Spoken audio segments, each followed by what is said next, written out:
Good morning, how are you. आज मैं राधा श्रीवास्तव, आपकी हिंदी की शिक्षिका, आज आपको पार्ट 3 एवरेस्ट मेरी शिखर यात्रा समझाऊंगी। मुझे पूरी उम्मीद है और पूरा विश्वास है कि आपको जो भी वीडियो दिए जा रहे हैं, जो भी प्रश्नोत्तर दिए जा रहे हैं, आप उसे ध्यान से सुन रहे, लिख रहे और तैयार कर रहे हैं। मैं जानती हूँ आप घर में बैठ करके बहुत ही परेशान हो रहे हैं, बोरियत महसूस हो रही है, लेकिन ऐसे महामारी के कारण हम घर में ही सेफ हैं, इसलिए ऐसा डिसीजन लिया गया। मैं ईश्वर से हर दिन दुआ करती हूँ कि ये महामारी दुनिया की जल्दी से ठीक हो जाए और आप जल्दी से स्कूल में आ सके। सभी शिक्षक आपको बहुत ही याद करते हैं, आपके मित्र आपसे मिल सकें, आप अपने फ्रेंड के साथ मस्ती करें, मैदान में क्रिकेट खेलें, फुटबॉल खेलें, वॉलीबॉल खेलें। स्कूल आपको बहुत याद कर रहा है और ग्राउंड तो आपको बहुत ही ज़्यादा मिस करता है। तो अब हम अपनी पढ़ाई पे ध्यान देते हैं, तो ध्यान से आप इस पाठ को समझेंगे। आप देखिए, मैं आपको पहले लेखिका परिचय के बारे में बताऊंगी कि जो लेखिका है आज भी हमारे सबके बीच में है। लेखिका का नाम है बचेंद्री पाल। बचेंद्री पाल का जो जन्म है 24 मई 1954 में उत्तरांचल के चमोली जिला है, उसमें बंबा गांव में हुआ था। ये गांव पहाड़ी एरिया में है। उत्तरांचल आप कभी गए होंगे या देखे होंगे, तो वहाँ पर क्या है ना, पहाड़ी एरिया है, लोगों के घर एकदम पहाड़ के तराई के नीचे हिस्से में भी होते हैं और पहाड़ के ऊंचे के हिस्से में भी होते हैं। तो ये इनकी अपने पिता की तीसरी संतान थी, बहुत ही पढ़ने में लगनशील और मेहनती थी। अब मैं शिक्षा के बारे में बताऊंगी। बचेंद्री पाल ने संस्कृत में एमए बीएड किया। बचेंद्री पाल इतनी मेहनती और लगनशील थी, जब उन्होंने कक्षा 8 की पढ़ाई की तब क्या हुआ, उनको ऐसा महसूस हुआ कि उनके पिता की इतनी अच्छी आर्थिक कंडीशन नहीं है कि उन्हें आगे की पढ़ाई करें। लेकिन प्रधानाचार्य उनके स्कूल के थे, प्रिंसिपल, वो उन्हें बहुत प्रोत्साहित करते थे।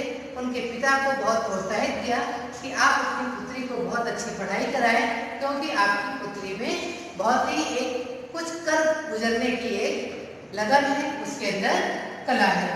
तब उन्होंने क्या किया कि कक्षा 8 से ही उन्होंने कढ़ाई है, बुनाई है, सिलाई है, ऐसे काम को धनार्जन किया, कुछ पैसा इकट्ठा किया और अपनी पढ़ाई को वो निरंतर करते रही और अपने माता पिता और भाई की तरफ से जो मदद मिली वो भी ली और अपनी तरफ से भी अपने परिवार की मदद की और हमेशा एक अपना एम ऐसा बनाया कि मुझे अपने लक्ष्य तक पहुंचना है, जीवन में चाहे जितनी कठिनाइयां हैं, और उन्होंने इस तरह से साबित करके बताया। अपनी मेहनत अपने बलबूते उन्होंने अपनी पढ़ाई की।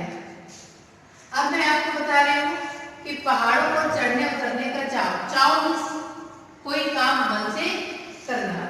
बचेंद्री पाल का घर जो परिवार था, तो कुछ समय वो पहाड़ों पर रहता था और कुछ समय साल के वो नीचे तराई में रहता था। उन्हें पहाड़ों पर चढ़ने उतरने में बहुत ही मजा आता था।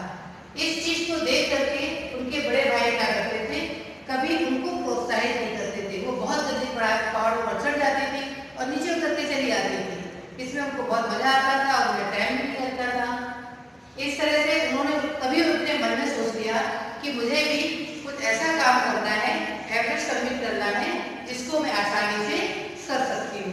अब उनके परिवार में जो हमारे समाज में होता है उसके बारे में आपको बता रही। यहाँ पॉइंट दिया है लिंग भेद। लिंग भेद मीन्स तब के टाइम में और आज के टाइम में आज भी ऐसा सोचा जाता है कि लड़कियां नाजुक होती हैं, कोमल होती हैं, तो वो इतने मेहनत और भारी भरकम काम नहीं कर सकती। बट ऐसा नहीं है। उन्होंने सिद्ध कर दिया कि लड़के और लड़कियों में कोई अंतर नहीं किया जाना चाहिए।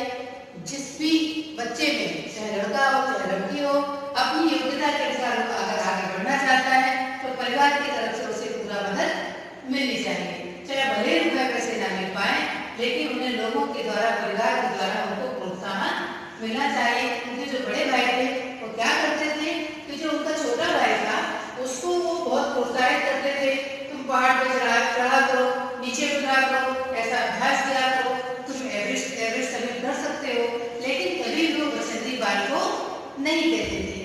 जब वो बचेंद्री पाल को नहीं कहते थे तो उनके मन में इतना बुरा लगता था कि ये भाई मुझे प्रोत्साहित क्यों नहीं करते, मैं भी तो इतना अच्छा कर सकती हूँ, बल्कि इनसे अच्छा कर सकती हूँ, तो मुझे ऐसा नाजुक और कोमल क्यों समझा जाता है। इस तरह से उनके मन में विचार चला करता था और तभी उन्होंने अपने मन में ऐसा ठान लिया कि मैं वो सारे काम कर सकती हूँ जो एक पुरुष या एक लड़का कर सकता है। और उनको आगे आने वाले टाइम में उन्होंने ये सब करके भी दिखाया है। अब मैं आपको बता रही हूँ 7,500 मीटर ऊंची चढ़ाई। जब 7,500 मीटर ऊंची चढ़ाई चढ़नी थी तो जब इंडियन फाउंडेशन ने क्या किया कि ऐसी महिलाओं की खोज करना शुरू किया कि जो महिलाएं एवरेस्ट की चढ़ाई सबमिट कर सकें या पूरी कर सकें, तब उन्होंने बड़े उत्साह और बिना किसी परेशानी के पहली ट्रेनिंग में ही 7,500 ऊंची चढ़ाई पूरी कर दी। यह सब देखकर बहुत खुश हो गए और उनको बहुत प्रोत्साहन मिला, बहुत खुश हुई। जब इस तरह से उन्होंने लोगों के द्वारा, जो उनके ग्रुप था, जो उनका समूह था, सेवाओं के द्वारा उनको प्रोत्साहन मिला और सबने जो वहाँ के कर्नल थे उन लोगों ने उनको बधाई दी, तो उनके मन में और भी इस काम पर गुजरने की एक हिम्मत पैदा हुई और वो बहुत मेहनती और लगनशील थी। उनके मन में जो ठान लेती थी वो उसको करती थी। अब मैं बता रही हूँ आपको कि एवरेस्ट की रोमांचक पर्वतारोहण यात्रा, मतलब वो उनकी किस तरह यात्रा, इसकी मैं आपको पाठ का सार शॉर्ट में समझा रही हूँ कि जब उन्होंने यात्रा चालू की तो उनके जो हेड थे समूह के, तो कर्नल जब उन्हें मिले तो उन्होंने बताया कि बचेंद्री पाल इस चढ़ाई में छोटी मोटी घटनाएं, हड्डियां टूटना, हाथ टूटना, पैर टूटना, ये सब आम घटनाएं हैं और इनके लिए हमें कभी दुखी नहीं होना है, क्योंकि ऐसी चढ़ाई में कभी कभी मृत्यु को भी बहुत ही सहज भाव से हमको लेना चाहिए, बहुत घबराना नहीं चाहिए, लौटने की इच्छा नहीं रखनी चाहिए। इस तरह से उनको समझाने की कोशिश करते हैं और उस बात को ध्यान से समझती हैं। एक बार क्या होता है कि एक शेरपा की मृत्यु हो जाती है, वो सब लोग उदास हो जाते हैं, तो बोलते हैं इस सहज भाव से लीजिए, इसमें कोई उदास और हिम्मत हारने की जरूरत नहीं है। दूसरे जो नेता रहते हैं, उपनेता प्रेमचंद, वो अग्रिम दल के नेतृत्व करते हैं और बोलते हैं, बताते हैं कि उन्होंने 6,000 मीटर जैसे ऊंचाई के बर्फ का रास्ता साफ कर दिया है और झंडियां लगा दी हैं जहाँ पर आप जा सकते हैं। उसके बाद भी बताते हैं कि इतनी तेज हवाएं चल रही हैं कि पाउडर जैसे ही भुरभुरी बर्फ चारों तरफ उड़ रही है, चट्टान की चट्टानें खिसक रही हैं या खिसक रही हैं, तो वो रास्ता जो हमने बनाया है उस रास्ते पर आप जाएंगे, लेकिन वो रास्ता कभी खराब भी हो सकता है, बर्फ में ढक सकता है, आपको समझ नहीं आ सकता है, तो हो सकता है कि हमारी मेहनत व्यर्थ जाए और हमको इस तरह से दूसरी बार रास्ता वापस साफ करना पड़े, बनाना पड़े। वहाँ पर उनको तशा सिंह है, लोक सिंह है, मीनू है, जय है, की है, बहुत सारे लोगों को साथ मिलता है और सब साथ में मिलजुल कर हिम्मत से चढ़ाई करते हैं। और इस वीडियो का, इस जो लेसन का है, आपको दूसरे 3 वीडियो मिलेंगे, उसमें आपको इस पाठ को विस्तार से समझाया जाएगा। आशा है आपको लेखिका परिचय समझ में आया है और मुझे पूरा विश्वास है कि आप ध्यान से समझेंगे और उसके बाद आपको शिक्षक के द्वारा प्रश्नों के उत्तर दिए जाएंगे, जिसको आपको ध्यान से लिखना है। धन्यवाद।